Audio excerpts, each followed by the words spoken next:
comigo sua Bíblia em Lucas capítulo 1. Eu queria ler um texto para você. Queria trazer uma palavra que desafia a sua vida. E te confesso que essa palavra não é nova, ela já é antiga. Ela foi pregada lá na igreja. E eu recebi de um irmão aqui um e-mail perguntando, que eu fiz uma referência aqui nessa feira, de uma mensagem que eu peguei lá na igreja. Oração sincera, resposta imediata. Eu vou tentar, pastor, mandar um DVD para cá. Eu não sei se eu tenho lá o DVD ainda. A gente nem sei como é que está isso lá ainda. Mas eu vou tentar mandar para cá e aí o pastor tira a cópia e dá para você. Não precisa vender não, tá? Melhor, você dá uma oferta para a obra. Você vê uma oferta, né, para dar para a obra. Não precisa, a gente vai estar mandando. Lá na igreja nós temos uma máxima, a gente copia as mensagens e tem dado para as pessoas ultimamente. E as pessoas vão lá com o pendrive, levam para casa, põem no computador e a gente tem feito assim, porque tem entendido que tem sido bênção. E o nosso trabalho não é profissional ainda, está trabalhando para melhorar. Vamos lá, Lucas capítulo 1, de 8 a 23, é um texto longo, depois vou ler um outro texto, mas eu queria que você ficasse muito atento, você não perder nada do que vai ser falado hoje, porque ser desafiado é muito bom, mas quando nós estamos desafiados e permanecemos no conforto que vivemos, é muito melhor. Mas eu queria desafiar você hoje a sair da posição que você está e se posicionar num novo tempo na sua vida. Você pode dizer amém? Amém. Não sei se você vai conseguir entender o que eu vou falar hoje, porque nem eu entendi o que Deus quis falar comigo nessa mensagem. Eu preguei e depois que eu acabei de pregar, eu fui para casa e recebi um e-mail tão lindo de um jovem que decidiu naquela noite abraçar o ministério pastoral que Deus tinha para ele, mas ele não acreditava. Ele pediu sigilo, porque ele queria que Deus falasse agora com a esposa dele. Deus demorou 4 anos para convencê-lo ao ministério. E a esposa dele agora, eu espero que demore 4 meses só para ele ser convencida de estar com ele no ministério. Porque é muito difícil caminhar no ministério sem a sua família próxima. Por isso que a minha esposa está sempre ao meu lado, meus filhos, a nossa família está junto. Lucas 1, de 8 a 23. E aconteceu, esse texto não é o texto principal da mensagem, mas eu vou precisar ler para você entender algumas coisas. E aconteceu que, exercendo ele o sacerdócio diante de Deus e da ordem da sua turma sacerdotal, segundo o costume dos sacerdotes do seu tempo, coube em sorte a ele, Zacarias, entrar no templo do Senhor para oferecer incensos ao Senhor. E toda a multidão do povo estava fora orando a hora do incenso. O anjo do Senhor apareceu, posto de pé diante do altar do incenso. E Zacarias, vendo, turbou o seu coração e caiu um temor profundo sobre ele. Mas o anjo disse: Zacarias, não temas, porque a tua oração foi ouvida no céu. E Isabel, tua mulher, dará filho a um homem, dará filho a um varão, e porás o seu nome de João. Terás prazer e alegria, e muitos se alegrarão no seu nascimento, porque será um homem grande diante do Senhor. Este não beberá vinho, nem bebida forte, porém ele será cheio do Espírito Santo, já desde o ventre da sua mãe.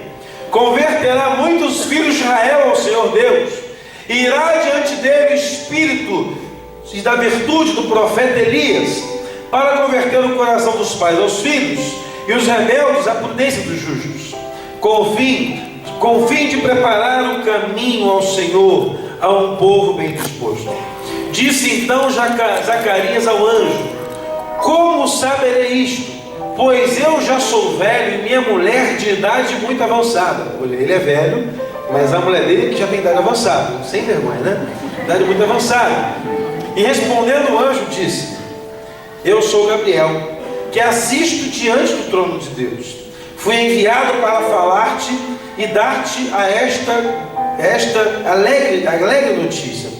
Por isso, você ficará mudo e não falará até o dia que essas coisas se aconteçam, porque não creste nas minhas palavras e nas palavras do Senhor, até que em seu tempo onde se cumprir. O povo estava esperando Zacarias ansioso, maravilhados de que tanto tempo este demorara no templo, e saindo ele não podia falar. E entenderam que tinha dito ter uma visão do templo. Falava por sinais, pois esse estava mudo. E aqui sucedeu que, terminados os dias de seu ministério, ele voltou para a sua casa. E é só o texto, não é o principal. Mas eu queria marcar aqui, meu irmão, um negócio que me deixa estou sinceramente com raiva de João Batista. Eu não sei você, mas eu li aqui, o texto fala assim, ó, ele não beberá bebida forte, eu também nunca bebi, né, nem vinho, ele será cheio do Espírito Santo desde o ventre da sua mãe. Pô, que chato isso, né, mano? O cara era uma célula ovo-zigoto, né, o termo científico é esse, e já era cheio do Espírito Santo, irmão, que negócio doido, velho. Pensou? O cara estava no ventre da mãe e já era cheio de Espírito Santo. Você passa uma luta para ser um pouquinho cheio, já viu como é que é? Você ora, você jejua, você vai no monte, você lê a Bíblia toda, você se doa, você dá oferta, você busca, você faz tanta coisa para ser cheio do Espírito Santo. Mas o João já foi gerado cheio do Espírito Santo. Isso é um milagre, só o Senhor pode fazer isso. E o que me chamou a atenção nesse texto foi lendo, fazendo uma devocional, percebi que João, ele recebeu a graça de ser cheio do Espírito Santo num tempo em que o Espírito Santo nem havia sido derramado sobre toda a carne ainda. Ele era um privilegiado. João, ele fora gerado cheio do Espírito Santo para um propósito especial de trazer e de preparar o caminho do Messias, de Jesus. E a Bíblia fala que quando Jesus se aproximou, a mãe de Jesus, Maria, se aproximou a Isabel, mãe de João Batista, o ventre de João, no ventre de João remexia, e o texto fala que aquela mulher foi cheia de alegria, e foram tomadas por uma alegria tão poderosa, por saber que Maria gerava o Messias, e João estava feliz por só estar próximo do ventre, ainda no ventre, do seu primo Jesus, que era o Messias que ele prepara de um caminho. E João, o anjo aparece, vamos lá rapidinho, aparece ao Zacarias, que não é o Zacarias profeta menor, é o Zacarias sacerdote, da linhagem dos Zelotes. Esse homem, ele está ali no templo preparando o incensário, tudo normal, ele tem uma vida natural, a sua mulher não tinha filho, era provavelmente uma mulher estéril, já de idade avançada, não tinha muita expectativa de filho. E aquele homem, meu irmão, viveu uma experiência que é muito curiosa. Pela primeira vez na vida de Zacarias, ele entra no templo, ele prepara o altar para o incensário, prepara aquele espaço, aquele ambiente, e ele tem uma experiência sobrenatural com o Senhor. Eu falei para você sexta-feira que eu, nesses meus 25 anos de mente, eu nunca vi um anjo na minha vida. Espero um dia até ver, sei lá, por que não, né? E creio até que ele possa aparecer. Deus, ele pode fazer o que ele quiser. E apareceu um anjo do Senhor ali. E aí vai falar com ele: olha, seu filho vai ser um sacerdote, um profeta. Para mim e para você é só mais um fato.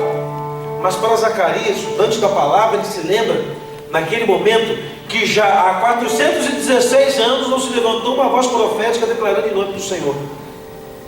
Imagina uma nação que era regida por profetas dando direção a eles, passar 416 anos, e segundo Eusébio, 416 anos e 28 dias, ela teve até 28 dias, sem Deus se manifestar através de um profeta.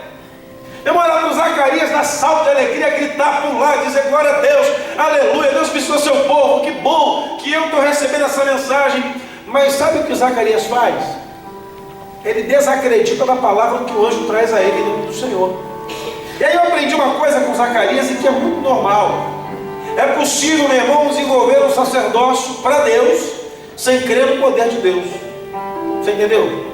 É possível desenvolver um sacerdócio para Deus sem crer no poder de Deus. Já sabia disso?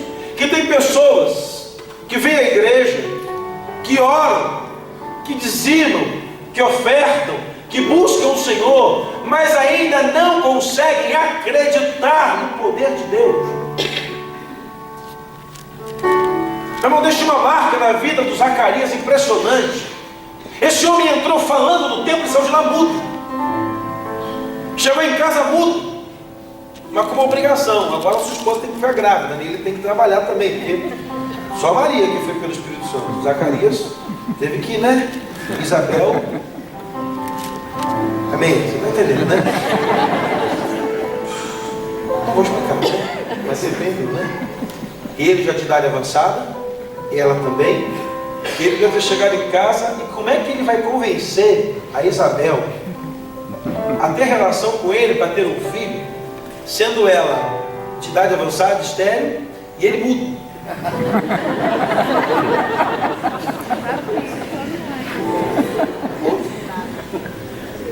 Você só dificulta quando você não crê no poder de Deus. Era tão simples. Você só dificulta. Você só dificulta quando você não crê no poder de Deus. Eu fico imaginando ele chegando em casa, Isabel, como é que vai, meu velho? Como é que foi lá na igreja?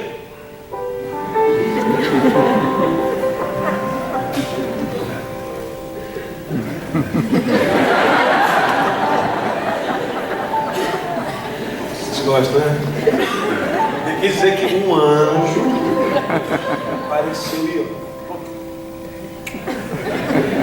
Mas o que você fez de errado dessa vez? Porque a mulher sabe o marido que tem, né?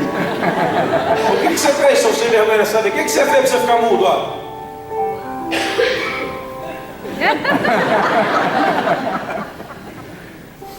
Gerar um profeta. Não, João, estou velho, já estéril, não dá. É interessante que os grandes homens da Bíblia foram gerados por mulheres estéreis. Já viu lá? Se você for olhar, Sansão foi estéril, a mãe dele. Se você for olhar, Ana era estéril. A gente lembra da mais famosa, da Sara, mas teve tantas mulheres estéreis que eram filhos e que foram grandes homens.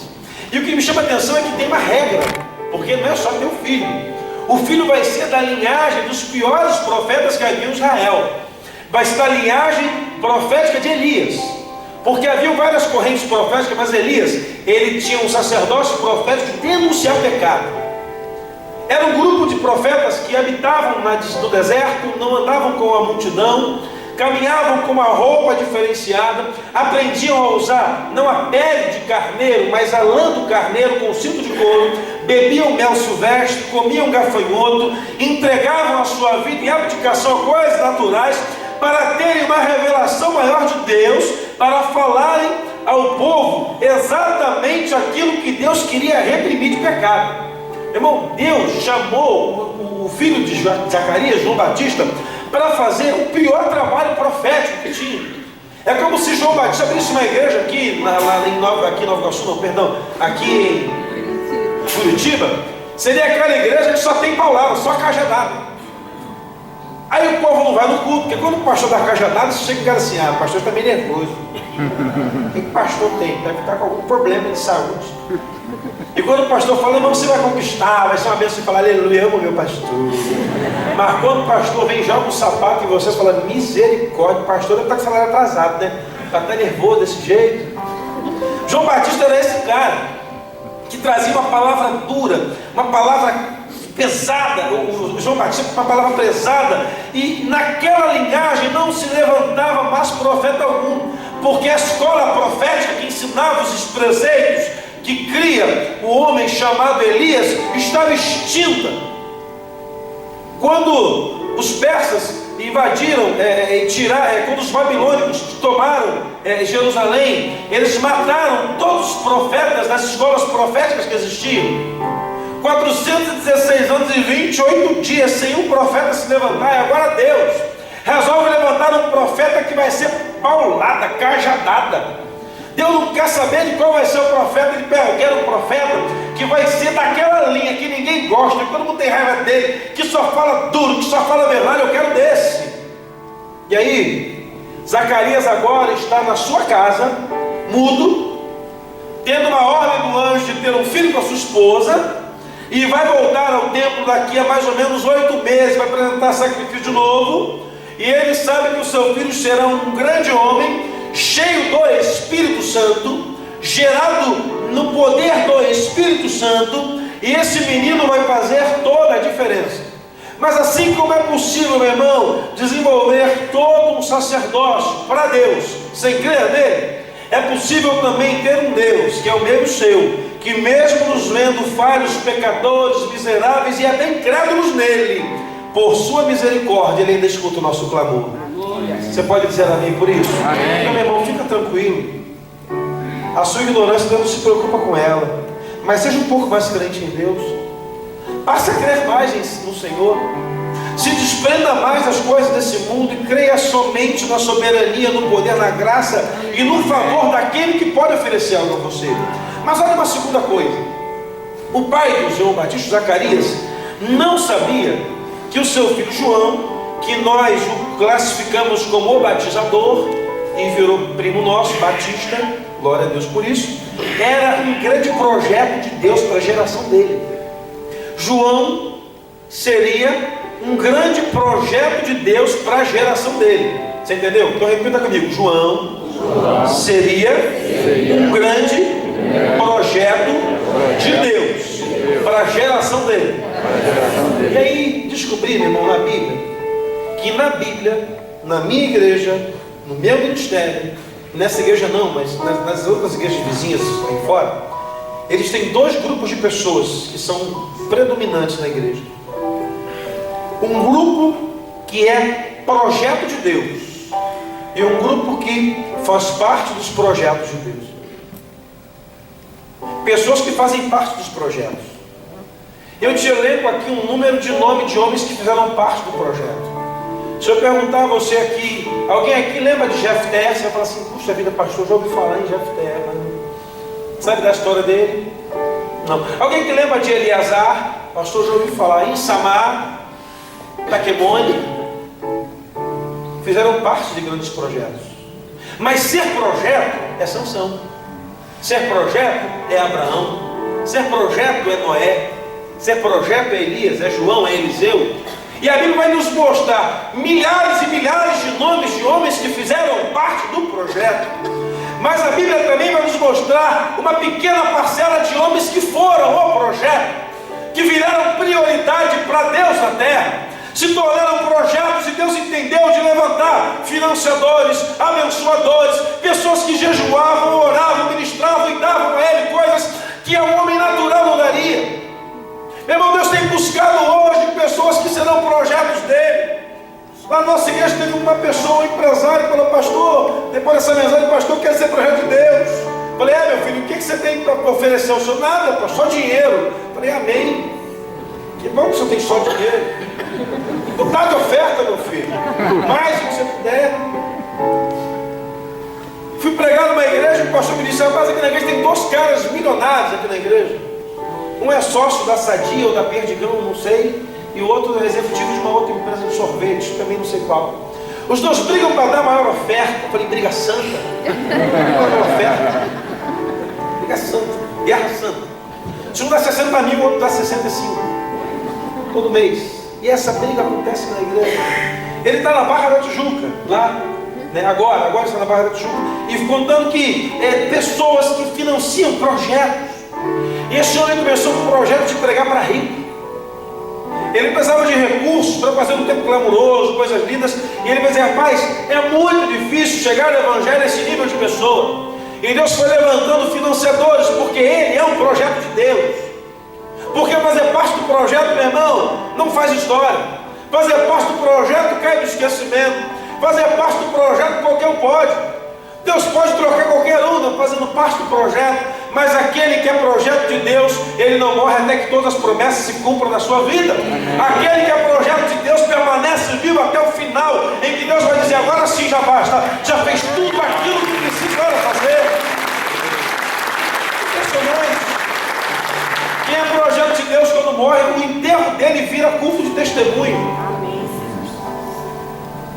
Tinha lá na igreja, porque do pastor lá, o nosso vice-presidente, pastor do Ministério de Família. Nossa, irmãos, eu sofri muito. Foram 8 dias quase em depressão por isso. Chorava, comia mal, dormia mal, estava desanimado para tudo.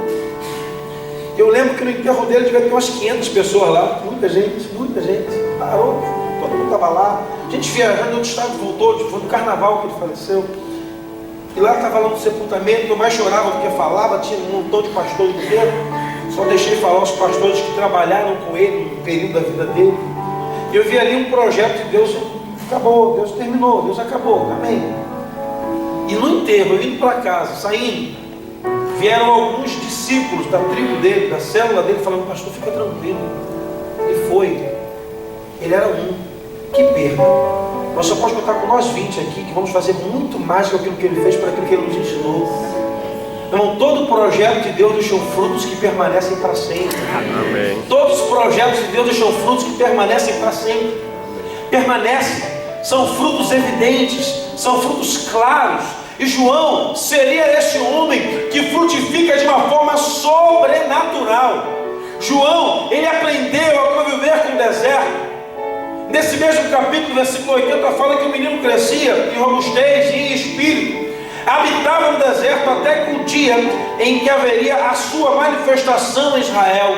Depois da perseguição de Herodes às crianças, que de 2 anos para baixo iam ser assassinadas, João também estava no bolo. Então, Zacarias e Isabel fugiram para o deserto. E João foi criado no meio dos beduínos, homens que viviam no comércio no meio do deserto. João começou a ter hábitos como aquele homem, começou a crescer naquele lugar, até que um dia Deus falou: agora você vai voltar, João, vai voltar para a terra, para o teu lugar, vai voltar ao palácio, e lá você vai voltar a profetizar. Lá é o seu lugar, e vamos lá, abre comigo agora em Marcos 6, que é um texto de verdade. Marcos 6, versículo 14 a 29. Marcos capítulo 6, de 14 a 29. Meia hora foi a introdução, agora tem mais meia hora para concluir. Deus é fiel. Acho que o relógio parou, acho que eu ganhei de presente, mas parou. Vou parar ele aqui em 10 para meio-dia. Ah, lá também parou, pastor. O rapaz parou ali. Achou aí? Marcos 6, 14 a 29. E ouvindo isto, o rei Herodes, porque o nome de Jesus era notório já naqueles dias, disse: o João que batiza, ele ressuscitou dentre os mortos, porque esse homem opera maravilhas através da palavra dele. Outros diziam: não, ele é só Elias. E diziam outros: não, ele é um profeta, como outros profetas. Herodes, porém, ouvindo isso, disse: este João foi aquele que mandei degolar na infância. Ele deve ter ressuscitado dentre os mortos. Portanto, o mandamento de Herodes era prender João e encarcerá-lo imediatamente, por causa de Herodes e a mulher de Filipe, seu irmão, porque esses dois tinham um caso e coabitavam juntos. Pois João dizia a Herodes: não é lícito você, Herodes, possuir a mulher do teu irmão Filipe. Herodes o espiava e queria matá-lo, mas não podia, porque Herodes temia, sabendo que ele era um homem justo e era um homem santo, e o guardava com segurança e fazia muitas coisas para o atender, porque ele possuía uma boa mente, e também Herodes ouvia. E chegando uma ocasião favorável, que Herodes, nos dias dos seus anos, dava a ele uma grande ceia, uma grande festa, aos tributos e aos principais homens da Galileia. E entrou a filha de Herodias e dançou, e essa dança agradou muito a Herodes e aqueles que estavam com ele, a mesa, os principais. Disse então o rei: menina, pede-me o que você quiser, que eu te darei. Juro dizendo que o que me pedires, se fores a metade do meu reino, isso te darei. Saindo ela, perguntou a sua mãe: agora o que eu vou pedir? O rei é milionário, tem que pedir o quê? E a mãe deu uma ideia para o filho: pede a cabeça do João Batista. Aquela menina foi lá, então olha só. E entrando logo apressadamente, pediu ao rei, dizendo: quero que imediatamente me des um prato de prata, a cabeça de João Batista. O rei se entristeceu muito. Todavia, por causa do seu juramento e o selo do seu anel, e dos que estavam com ele à mesa, ele não podia o negar. Enviou logo o rei o executor, e mandou que trouxesse ali a cabeça de João degolada, pois estava na prisão, numa bandeja de prata. E trouxeram um prato de prata, e entregaram a menina, e a menina entregou a sua mão. Seus discípulos, tendo ouvido isto, foram, tomaram o seu corpo e o puseram no sepulcro junto ao seu pai. Eu vou tentar trazer para você a história rapidinho. O ministério de João, meu irmão, era para denunciar pecado, amém? João ia na casa do rei e falava assim: você é adúltero. Que coisa linda. Imagina, o rei, não é era o cara mais importante que possuía na sua terra, nos seus dias. Herodes governava uma província, ele era um homem rico, influente, todos amavam a ele. E João, ele vai ali não só como um denunciador de pecado, mas ele vai ser um denunciador político, porque ele sabia dos trâmites ilegais que aconteciam no meio do seu povo. Não havia nenhum profeta. Então João ia ali, denunciava o pecado ao povo e denunciava o pecado do rei. Agora, como é que funcionava isso? Todas as quartas-feiras, todos os dias, no meio da semana, o rei, para tentar aumentar a popularidade, atendia o povo. Ele colocava o seu trono no pátio do palácio e fazia uma fila, E as pessoas vão falar com o rei, todas as quartas-feiras. Então ele botava lá o trono, sentava lá, e vinha uma fila. E as pessoas vão falar com ele. E via toda quarta-feira João. Porque é profeta insistente. João chegava, entrava na fila. Eu, pô, não, o que o senhor quer? Eu vim dizer que o senhor é adúltero, rei. O senhor tem um caso com a sua irmã, a esposa do seu filho. Não, rei, mas como é que você sabe disso? Porque eu sei quem é. Como é que é o nome desse rapaz? É João Batista. A roupa dele era aquela, pele de lã de carneiro, cinto de couro, sandália nos pés, cabelo daquele jeito, porque ele vivia no deserto, a pele queimada do sol do deserto. Na quarta seguinte, quem está lá na fila? João. Todos falam com o rei: rei, eu queria asfalto, mande asfaltar. Rei, eu queria saneamento, mas mande sanear. O rei era assim, queria popularidade, não sabia mais o que fazer. E todas as semanas estava ali João Batista, até que Herodes falou: não, olha só, não pode mais voltar mais de 3 vezes. Proíbe entrar no palácio mais de 3 vezes, já vem mais de 3 vezes, ninguém entra mais. Porque político é assim, né? Cria regra para burlar regra, né? Tem desse negócio. E ele mudou a regra, não vai entrar mais ninguém depois de 3 vezes. Mas entrar no pátio do templo ninguém proibia. João ia lá no pátio do templo, e Deus sabe o que faz. O vento ventava ao contrário da parede do templo, e João gritava assim: Herodes, adúltero! Tem um caso com a sua cunhada, Herodias. E assim foi, 1 vez, 2 vezes, 3 vezes, 4 vezes. Aí o rei falou: chega! Proíbam entrar no pátio do palácio e gritarem. Não pode gritar. Só pode ficar fora do palácio. Não dá para gritar, não tem como. E João ia para uma praça pública, em frente ao templo. Ficava lá em cima. Eu estou nem seguindo esse negócio. Ficava em cima, assim. E quando o rei estava atendendo o povo, João gritava: o rei Herodes, adúltero, tem um caso com a sua cunhada, Herodias, ele não presta. Pegaram João e proibiram de entrar na cidade. João não pode entrar mais na cidade. Se João entrar na cidade, ele vai ser morto, não quer deixar ele estar mais junto. O que João pode fazer é ir para o deserto. O deserto é o lugar que o profeta mais vive, né, meu irmão? Não tem coisa melhor. Você quer ver o profeta crescer, manda ele para o deserto. Lá foi João. E segundo o historiador que eu estava lendo sobre esse episódio, disse que em determinado dia, o rei abriu o palácio, colocou o trono e não veio uma pessoa pedir nada ao rei. E o rei foi questionar: cadê o povo? Cadê os soldados? Não tem ninguém aqui no palácio, estou sozinho. E alguém falou: meu rei, deve que ser o baiano, né? Meu rei, é o seguinte, é que o senhor proibiu João entrar na cidade. Tá, e daí? O senhor não mandou ele para o deserto? Sim. Está todo mundo lá agora ouvindo João pregar no deserto. A multidão ia para o deserto ouvindo João pregar. E sabe qual era o tema do João? Vocês são a raça de víboras, vocês não prestam, vocês tocaram Deus, vocês não são nada, vocês não prestam, mas arrependam-se. Aí o povo nos arrependemos. Então João batizava todos os dias pessoas que iam para o deserto ouvir a palavra profética, porque ele era projeto de Deus. Porque quando você, meu irmão, se torna projeto de Deus, o seu patrão se rende à sua voz, a sua família se rende à sua voz, a sua casa se rende à sua voz, e por incrível que pareça, o inferno e as trevas se rendem à sua voz, porque ninguém cala aquele que é projeto de Deus. E você hoje vai se tornar projeto de Deus, e a sua voz vai ecoar por onde você passar, e Satanás vai baixar a cabeça e dizer: com ele não tem jeito, ele na cruz é mais do que vencedor. Aplauda o Senhor e glorifique por isso.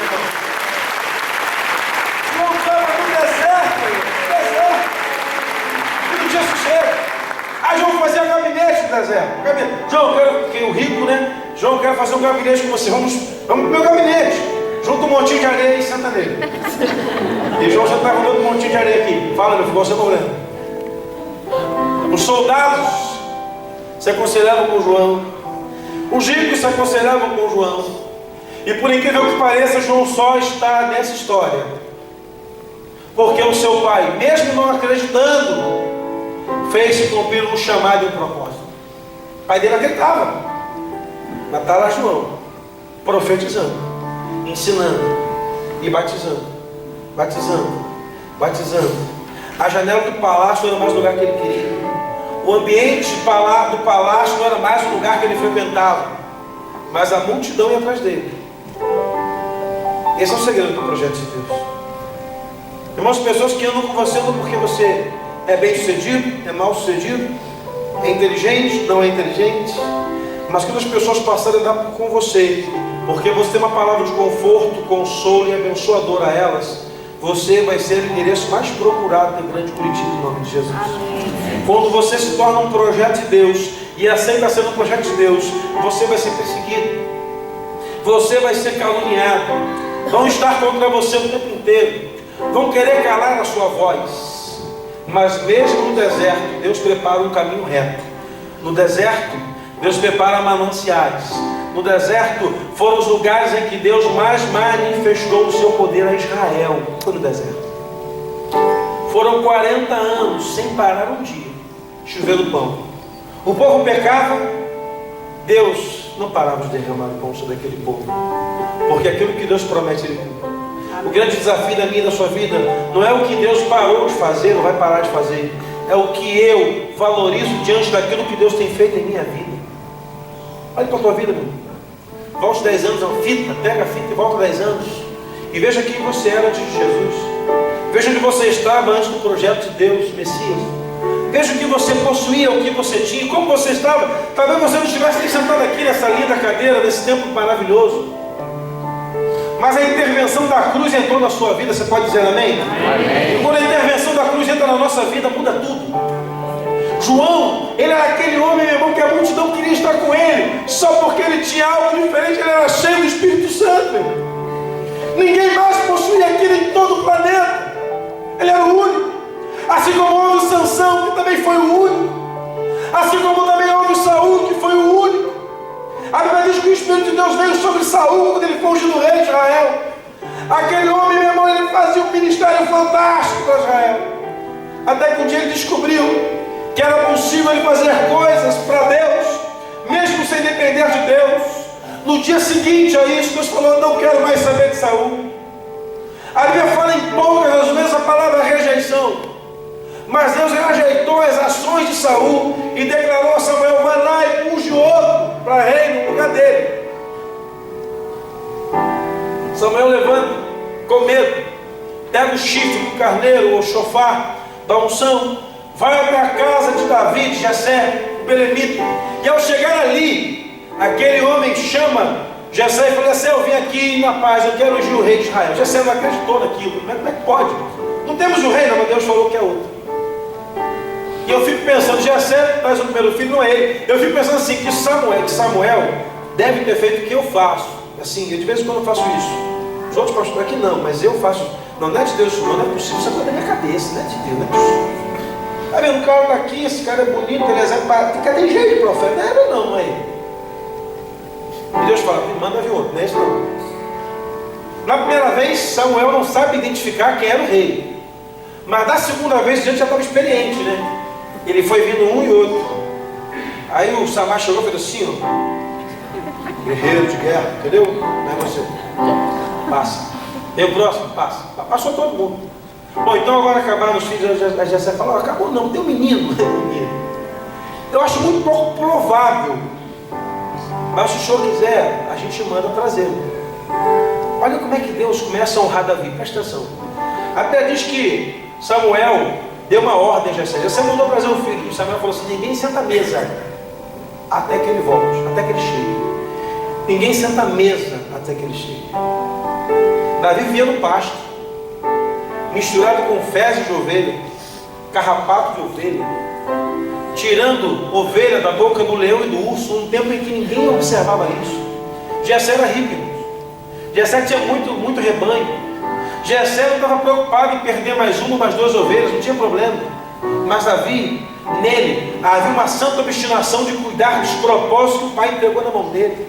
Davi era um excelente filho, porque ninguém sabia. Estava o leão com a ovelha na boca e Davi foi lá brigar com o leão por causa de uma ovelha. Irmão. Ninguém faz isso. Davi travou lutas no tempo em que ninguém estava vendo. Davi estava atracado com o urso para salvar uma ovelha. Ele estava irado, matando o urso nas facas, porque eu tenho que trazer a ovelha que é do meu pai. Eu fico imaginando como deve ter sido difícil convencer Davi a voltar para casa. Eu imagino, meu irmão, isso é coisa minha, eu imagino que os irmãos de Davi se arrumaram para aquele momento, mas para Davi não. com o pé cheio de barro, deve ter chegado em casa, dá licença, bom dia, dá licença. E Samuel olhou e falou, é isso aí. Jogou o óleo sobre a cabeça dele. A Bíblia diz que imediatamente o Espírito do Senhor tomou Davi e saiu de Saul. Sim. E automaticamente Satanás, que não é besta nem nada, viu que ele estava liberado, estava 0800, mandou para ele um espírito maligno para lhe atormentar. No mesmo dia. Porque, meu irmão, você pode demorar a tomar decisões, o diabo não demora, ele toma a decisão na hora, é só você errar. Ele não pensa duas vezes, não tem esse plano B, ele tem sempre um plano para te destruir e arrancar sua cabeça. Sempre assim, sempre assim, sempre assim. Se foi assim, permanece assim e permanecerá assim.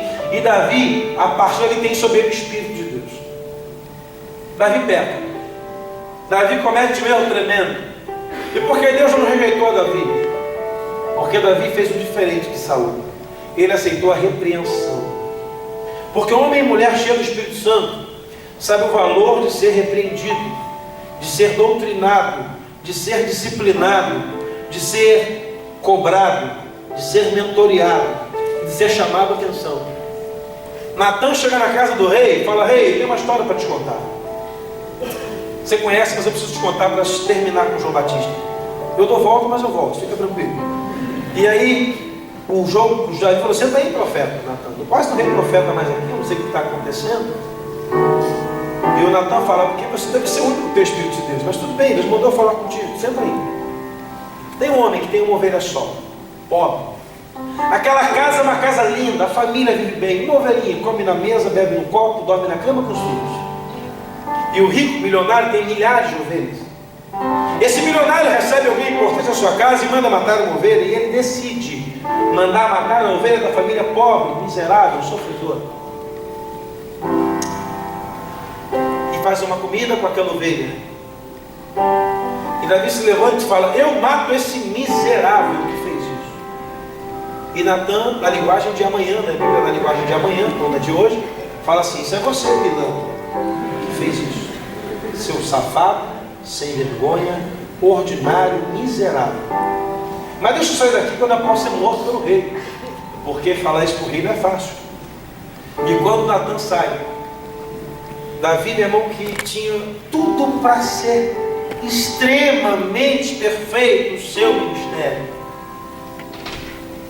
ele se quebra diante de Deus, reclama com Deus, se rende ao Senhor. Davi chega a declarar que é melhor morrer do que permanecer com aquela culpa. E Deus, que conhece o coração do homem, ele olha e fala, esse é um projeto que passou por Saul e não deu certo, que passou por Sansão e não deu certo, que passou por Noé e não deu certo, mas incrível que pareça, com Davi também não está dando certo. Você está perdoado, Davi, mas seu ministério não vai ser o marcante da história. Porque se Davi não tivesse cometido erros, seria de fato uma marca histórica para todo mundo. Mas houve apenas um que veio à terra, que habitou entre nós. Sobre esse não houve erro, não houve pecado. E a Bíblia declara que o nome dele está acima de todo nome. Amém. E é o nome de Jesus. Amém. Todo joelho se dobrará. Amém. Toda língua confessará que Ele é o Senhor. Amém. Dê um forte aplauso para mim.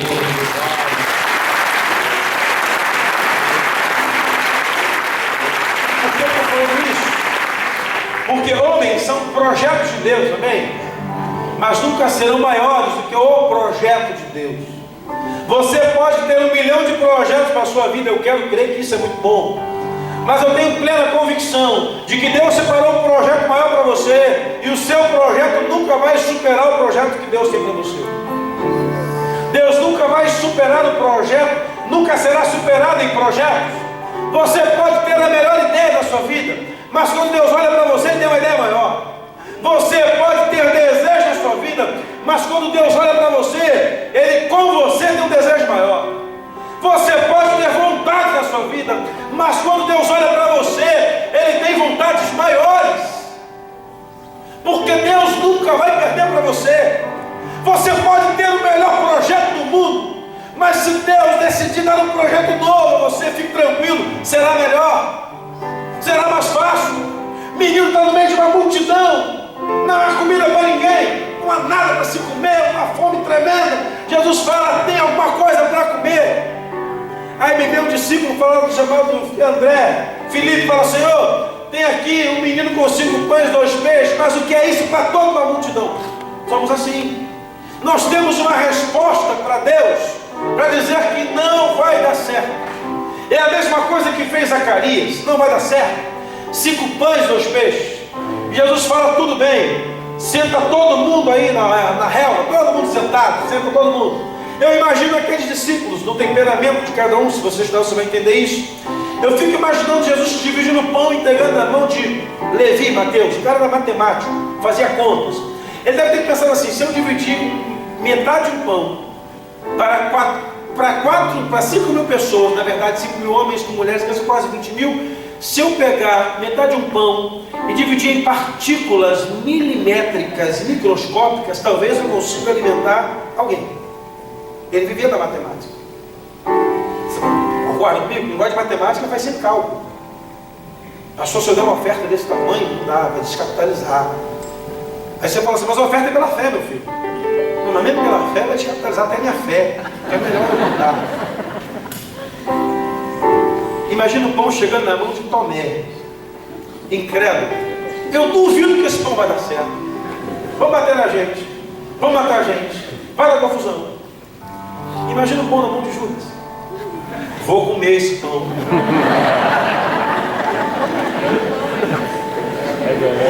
Eu vou comer esse pão, porque farinha pouca, meu pirão primeiro. Não, tá louco. Vou comer. E assim vai. Aqueles homens. Jesus de pé, imagina ele olhando aqueles pães sendo distribuídos. E aí, Tomé, não vai dar, não vai dar, não vai dar. Fechou o olho, não vai dar. Toma, toma, toma. E foi dando pão. Foi dando pão, dando pão, dando pão, dando pão, pão, e vai dando pão para todo mundo. Aquele menino tinha um projeto. Levar a sua merenda para ele e talvez alguns 2 ou 3 amigos só. Mas aquele pão virou um projeto novo. Aquele pão foi para a mão do Messias, ele deu graças. Porque tudo aquilo que você coloca na mão de Deus multiplica, não tem jeito.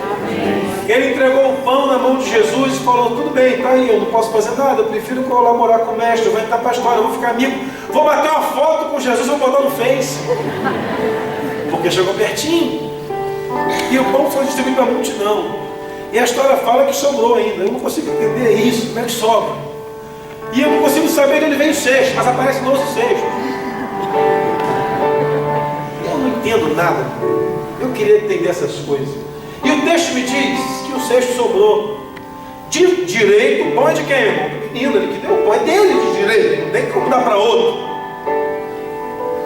Mas eu fico pensando, irmão, que mais do que o milagre é o testemunho do milagre. Porque milagre para Deus é algo muito simples. Ele pode fazer assim, ó. Mas o testemunho do milagre é o segredo. Aquele menino volta para casa com um cesto só de pão que seja. E aquele pão poderia ser muito para ele. Ele bate na casa do vizinho e fala, vizinho, você quer um pedacinho de pão? Mas que pão é esse, meu filho? É um pão que Jesus, lá no monte, com 5 pães e 2 peixes, alimentou toda uma multidão, e ainda sobrou para dizer para você que tem solução para a tua vida também. O milagre que Deus fez na sua vida não é porque Ele é bom contigo, é para você testemunhar o que Ele tem feito, o quanto Ele é bom, o quanto a sua vontade é boa, perfeita e agradável. Fala para todo mundo, meu irmão.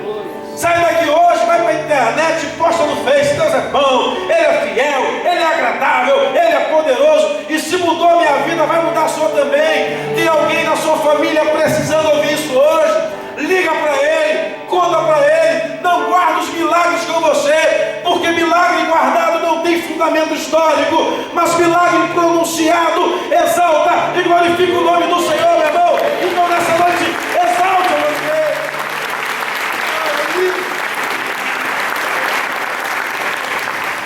João está batizando esses homens ali.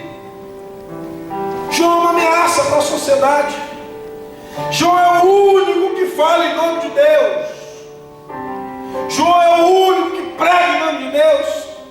porque a linha sacerdotal do seu pai já estava vendido ao Herodes, já estava preso aos fariseus, estavam prisioneiros.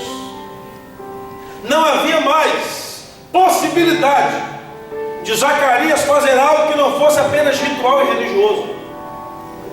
Não havia possibilidade de Zacarias fazer algo que não fosse religiosamente correto. Só isso que ele podia fazer. Mas João não tinha compromisso com a religiosidade. João não tinha compromisso com o politicamente correto. João não tinha compromisso com o chamado. Deus o separou para ser um projeto. E eu disse um dia: Deus, eu quero ser projeto. Porque fazer parte do projeto é muito pouco. Ser projeto é mais emocionante. Ser projeto é como um Indiana Jones, que luta o filme inteiro atrás do cálice sagrado. Ser projeto é como aqueles que abrem mão de tudo por um desafio na sua vida. Eu estava olhando o testemunho do Cafu, aquele jogador de futebol, que eu particularmente não acho que seja tão craque assim. 20 e tantas vezes disseram não para aquele homem. É que eu lembro disso, mas eu preferi acreditar em mim. Porque, como eu falei sexta-feira, a primeira coisa que você tem que fazer para um milagre acontecer na sua vida é você acreditar em você. É você olhar para dentro de si e ver: puxa, eu não tenho capacidade, mas eu preciso continuar, porque Deus me chamou para uma grande obra. E quando você está numa grande obra, você não tem tempo de ouvir as palavras contrárias. Neemias estava construindo uma muralha, e os inimigos estão gritando: Neemias, não vai dar certo. E ele estava assim: o quê? Fala mais alto. Para, porque não vai dar certo. Eu não posso parar, que eu estou numa obra grande, não dá para parar. Quando eu acabar, eu deixo. Espera aí. Os inimigos diziam: não, você não vai conseguir. E ele dizia: espera aí, quando eu conseguir, eu falo com vocês. Quando der certo, eu falo com vocês. Quando a vitória bater na minha porta, todos olharão e dirão: meu Deus, aconteceu. Porque, curiosamente, Deus é apaixonado pelos perseverantes. E Deus chega a dizer que aquele que é fiel até a morte recebe uma coroa, mas não é uma coroa de ouro, é uma coroa da vida. Aquele que permanece fiel e vai até o final, ele alcança o diferente.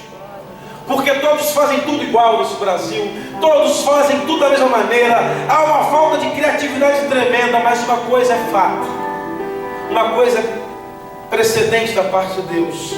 Quando eu decido ser projeto de Deus, o inimigo não vai tocar na minha vida até que eu cumpra aquilo que ele separou para mim. É fácil, é simples, e é assim que acontece. Pedro é esse homem. A Bíblia diz que Pedro foi colocado numa cadeia. Está lembrado? E naquela cadeia estava Pedro, com 16 soldados vigiando Pedro. Pedro estava acorrentado com a perna direita num, com a perna esquerda no outro, deitado, dormindo. Pedro ia morrer no dia seguinte. Quem vai morrer no dia seguinte, acho que não tem condições de dormir. Eu contei uma conta alta para pagar no dia seguinte, eu não durmo. Pedro estava dormindo. E o anjo tem dificuldade de acordar. Pedro toca nele, nas esgarras, ele toma aquela cosquinha aí. Levanta, vamos embora. Pedro, o que está acontecendo? Vamos embora. E a Bíblia diz que ele sai sonolento do lugar. E aí Deus queria o portão automático, né? Porque Pedro vai andando, mas tem cadeado, o portão abre. Ele vai andando porque tem outras cadeias soltadas, tem outro portão, o portão abre. Pedro vai andando, e hoje vamos embora, vamos rápido. Ele meio sonolento, a gente meio sonolento, a gente faz bem, tropeça, eu, por exemplo, no escuro, eu derrubo tudo, eu quebro, piso na criança, misericórdia. E Pedro foi quando ele saiu da cidade, que ele: meu Deus, eu estou livre. Estou livre, Jesus, estou livre, Senhor, obrigado. E Pedro pensou: vou na casa da irmã Maria de oração, essa da líder da intercessão da igreja, vou correr lá, porque lá tem crente, deve ter gente orando. Pedro chega lá correndo, cansado já, bate na porta. E alguém falou para a empregada assim: devia ser o único que não estava orando, né? Vai lá atender, tem um chato importunando a oração do crente. E Pedro bate na porta, e a menina olha na portinhola: é Pedro, que bom! E lá fecha a porta. Gente, Pedro está lá na porta. Alguém fala: você está doida, menina? Você tomou um remédio controlado hoje? Você está louco? Volta lá. Gente, é Pedro, Pedro foi só. Que bom, não, deve ser o anjo, meu irmão, o anjo de Pedro. A gente cria teologia para responder o milagre, mas não criando poder. Foi mais fácil Pedro sair da cadeia do Porque está na oração dos crentes de fé. E essas mulheres que oravam, os homens que ali oravam, é igual a Zacarias. É igual eu e você. Que estamos orando por um milagre, mas lá no fundo a gente não acredita que vai acontecer. Estamos orando por um milagre e não acreditamos. Pedro entra, nossa, é Pedro mesmo, glória a Deus. Quanta gente separa tempo para oração, mas não crê que Deus vai responder a oração. No discurso é muito fácil, mas na prática, viver pela fé é muito difícil. E só tem uma forma do justo viver. A Bíblia diz que o justo viverá na fé. E se ele recuar, Deus não tem prazer sobre ele. Quantos projetos Deus colocou você e você parou? Projetos para Deus. A pessoa disse, eu pregando numa igreja, alguém disse, pastor, Deus me deu um projeto de ser financiador dessa igreja. E na primeira prova de dificuldade eu parei tudo, abandonei tudo. Deixei de ser. Deus não parou só, mas a minha vida ficou estacionada, porque eu decidi ser um projeto de Deus. Decida hoje, irmão, ser um projeto de Deus. Decida hoje voltar a ser o grande projeto de Deus. O ministério de João, meu irmão, foi só preparar o caminho do Messias. E João, meu irmão, ele perturbou o juízo de Herodes. Ele perturbou a nação. E meu irmão, eu decidi que em 2013, me perdoe a expressão, espero que você entenda, eu vou infernizar o diabo, meu irmão. Eu falei para ele, eu vou te perturbar. O que tu não imagina, cão, eu vou te perturbar. Você quando olhar para o meu nome, você vai se afastar, você vai querer saber de Luiz Wagner, diabo do inferno. Porque eu não aguento mais as perturbações que já estão na minha vida. Eu falei, Deus, eu quero perturbar os do campo esse ano, 2013. E daqui para frente vai ser assim. Quando eu venho endemoniado, ele vai ter que atravessar a rua para correr de mim. Que se eu agarrar nele, eu vou fazer. Fazendo uma libertação lá no gabinete esses dias aí, um mês atrás, um mês e pouquinho. Estava orando por uma jovem, com uma intercessora, duas intercessoras juntos. E quando, lá na libertação, eu falei, para de reclamar, para de perturbar Luiz Wagner. Uau! Que bom que você já me conhece. Pelo nome. Mas tem que agora decorar o meu sobrenome, é bom que ele é grande. Orlando Ferreira da Silva, para ver tudo. Porque, meu irmão, quando você quer ser projeto de Deus, o diabo se levanta com fúria contra você. Por isso Tiago escreve, resistir ao diabo e ele irá. Resistir é muito difícil. É muito fácil desistir. Mas resistir é a certeza de que eu permanecerei firme. E vai chegar um dia que o diabo vai atravessar a rua quando me ver passar. Porque eu sei que ele vai fugir de mim. Se a promessa de Deus eu creio, ela vai acontecer na minha vida. E de muitos aqui também, em nome de Jesus. O diabo vai fugir de você. Eu não costumo ver na Bíblia o diabo fugir de alguém, mas só foge daquele que se sujeitou a Deus e resistiu, criou resistência. E só se cria resistência na guerra com uma ferramenta de guerra, com o escudo. Porque a espada não cria resistência, mas o escudo cria resistência. O inimigo bate e você se defende. E curiosamente, quando Paulo fala sobre a armadura de Deus, ele fala que o escudo é a fé.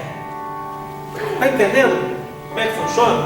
Então você pega o escudo da fé e só tem uma forma de resistir o diabo, é pela fé. Ele fala que você não vai conseguir, mas a fé te impulsiona a dizer, pode bater à vontade, eu estou alicerçado no Senhor, Ele é meu escudo e broquel, Ele é meu refúgio e fortaleza, socorro bem presente na hora da angústia, pelo que não temerei, ainda que os montes rujam, ainda que o mar se atravessa, é o rio cujas correntes alegram a cidade de Deus. O santuário das moradas do Altíssimo Deus está no meio dela. Ele te ajudará desde o romper da manhã. Amém. Davi escreve isso porque ele sabe, meu irmão, que Deus é refúgio.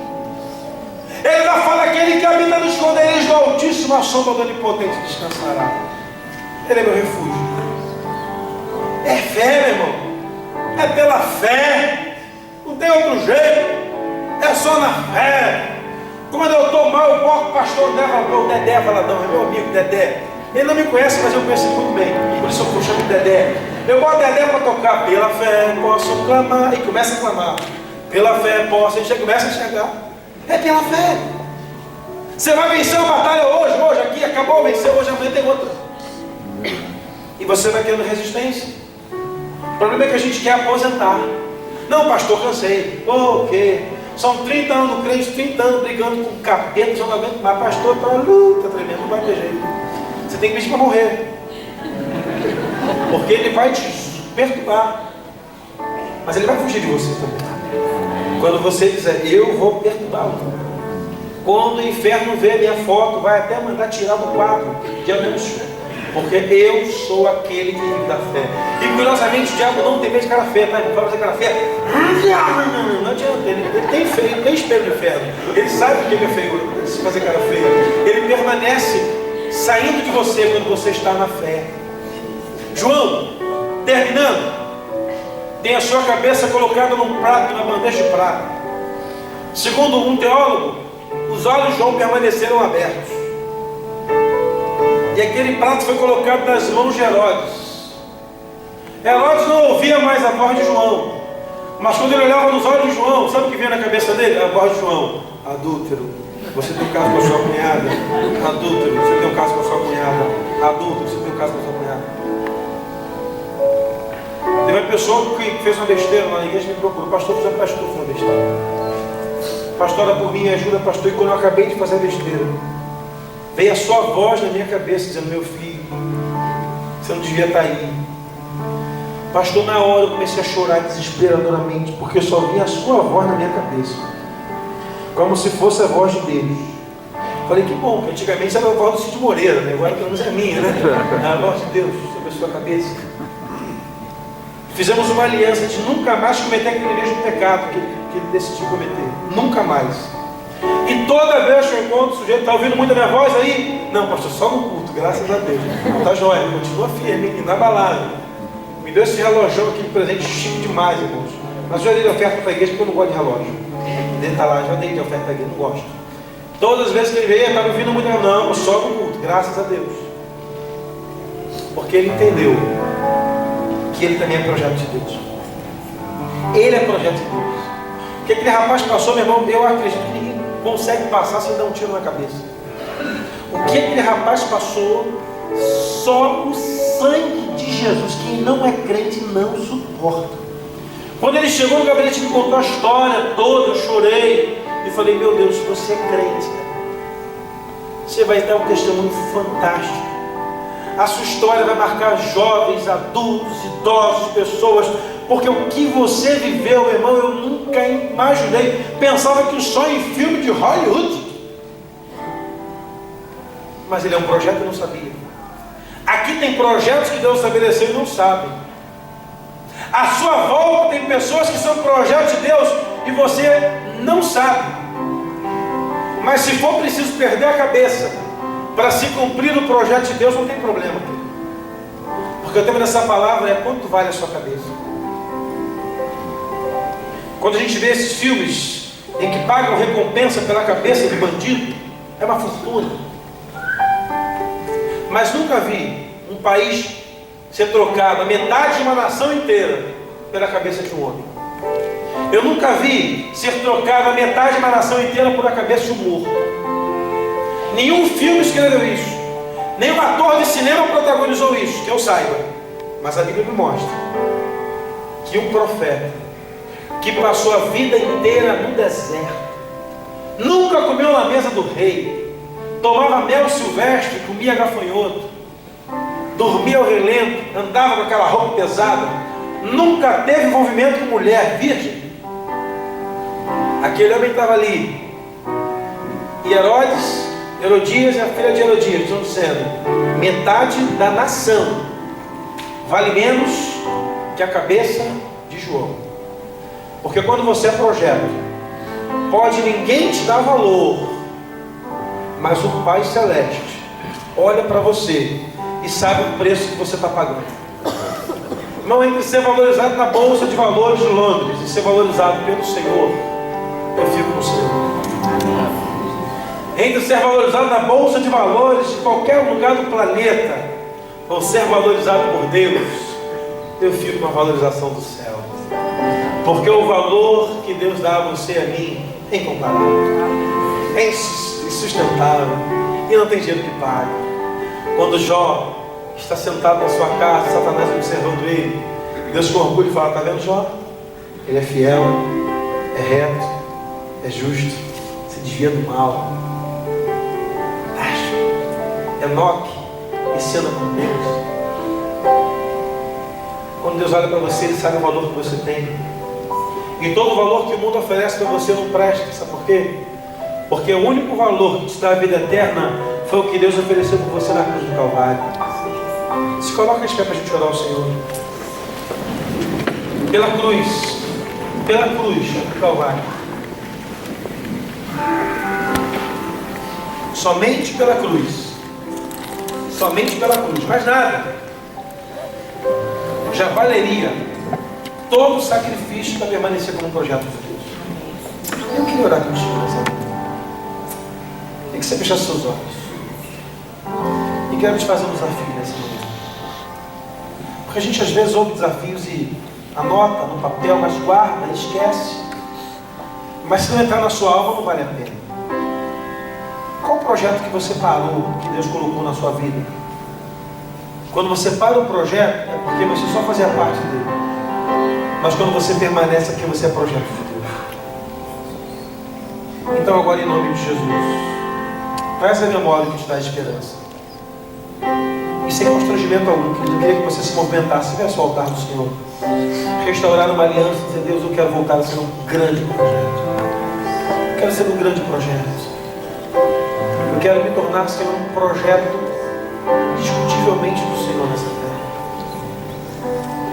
Não sei se como financiador, como intercessor, não sei o que Deus colocou no teu coração, mas sai do seu lugar e vem ao altar e diga: Senhor, eu quero ser um grande projeto. Eu estou nesse negócio aí, eu vou ser um grande projeto. Porque na verdade eu nunca deixei de ser para o Senhor, eu deixei de ser para mim. E Deus não quer uma aliança. Aquilo que Deus aliançou contigo permanece até hoje, você que abandonou. Então vem ao altar e Deus diga: Senhor, eu quero ser esse grande projeto. Se são recursos financeiros que você vai distribuir no altar de Deus, eu, pastor, não tem recurso. O que eu tenho é meu trabalho braçal para dar, faça isso. Qual é o projeto?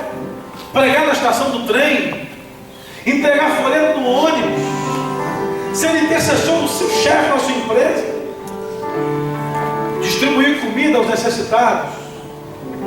Toda vez que você para o projeto de Deus, houve uma frase essa semana que marcou a minha vida para sempre. A frase foi a seguinte: você é a melhor pessoa que Deus tem para fazer o que você está fazendo. Mas fique certo, você não é o único.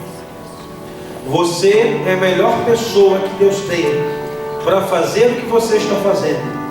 Mas fique certo, você não é o único. Se você parar, Deus vai levantar outro. Você é a melhor pessoa que Deus tem para fazer o que você está fazendo. Mas você não é o único. Deus tem outro para colocar no seu lugar.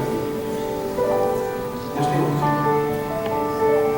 Você pode ser o melhor, mas Ele vai colocar outro. Moisés era o melhor, Deus levantou Josué. Não tinha jeito. Você pode ser o melhor, mas não se soberbeça por isso. Você nunca será o outro. Projeto de Deus. Esteja no altar do Senhor. Sai do seu lugar e vem. Todo projeto difícil é o inimigo criando resistência. Sujeitai-vos a Deus e resistir ao diabo, e ele fugirá de vós. Se movimente em nome de Jesus. Vem subir ao altar. Eu sei que tem pessoas que querem vir, estão constrangidas. Você pode vir. Deus está chamando você. Você sabe o que eu estou falando. Deus está chamando você. Se você quiser ajoelhar e puder fazer isso.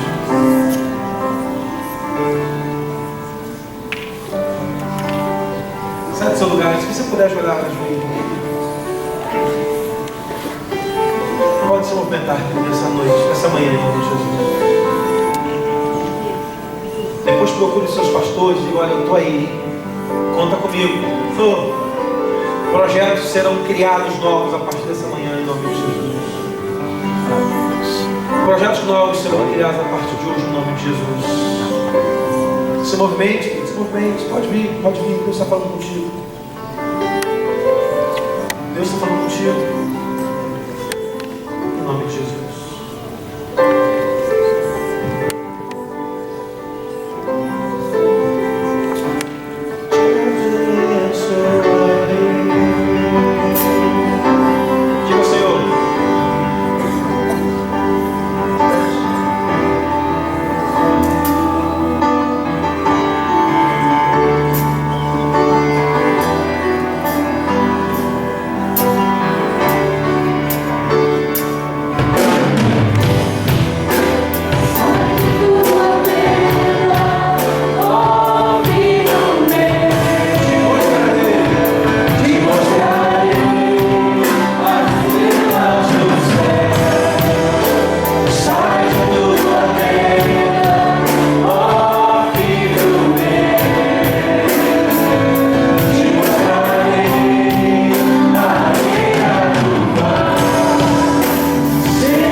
Mas revitaliza a nossa alma, fortalece a nossa fé.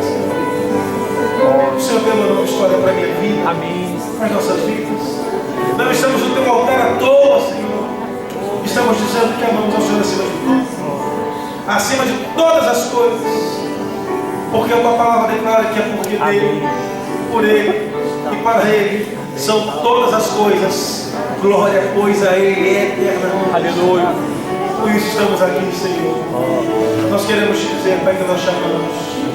E conta comigo, Senhor. Conta com a tua igreja. Nossa cabeça vai valer muito no inferno, Senhor. Mas o inimigo não tocará até o dia em que o Senhor definiu que já concluímos o projeto que o Senhor separou para nós. É assim que é, Senhor. É dessa maneira. Milhões para o inferno investir toda a nossa vida, mas em Ti somos mais do que vencedores. Aleluia. Em nome de Jesus.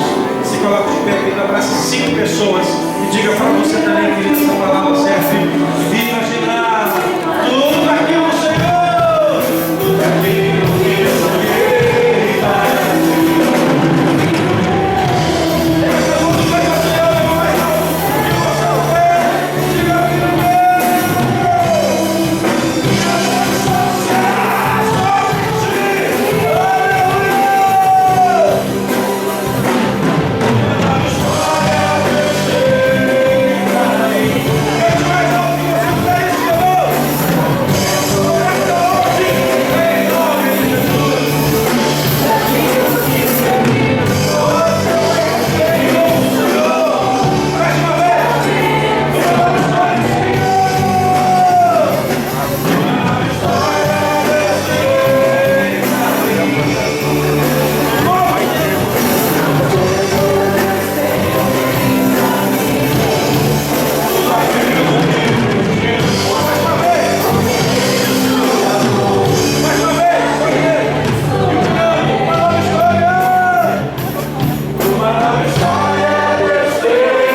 prepare. Satanás vai gemer em Curitiba. Vai procurar uma outra capital para ficar, porque aqui não vai ter espaço para ele. E assim será. Vem noite, certeza. Vem noite, é visitante. Traz a família, traz parentes, traz espírito, para todo mundo. Que Deus te abençoe. Cadê o pastor? Vem cá, acho que é o pastor. Vem cá para agradecer ao Senhor. Que Deus te abençoe. Me perdoe os 20 minutos. Eu prometo que hoje vai ser mais tempo. Vou passar. A igreja está despedida em nome de Jesus. Pelo amor de Deus, o nosso Pai. Que a graça do nosso Senhor e Salvador Jesus Cristo, que a comunhão e a consolação do Espírito Santo de Deus seja sobre a tua vida. Em nome de Jesus. Vai em paz.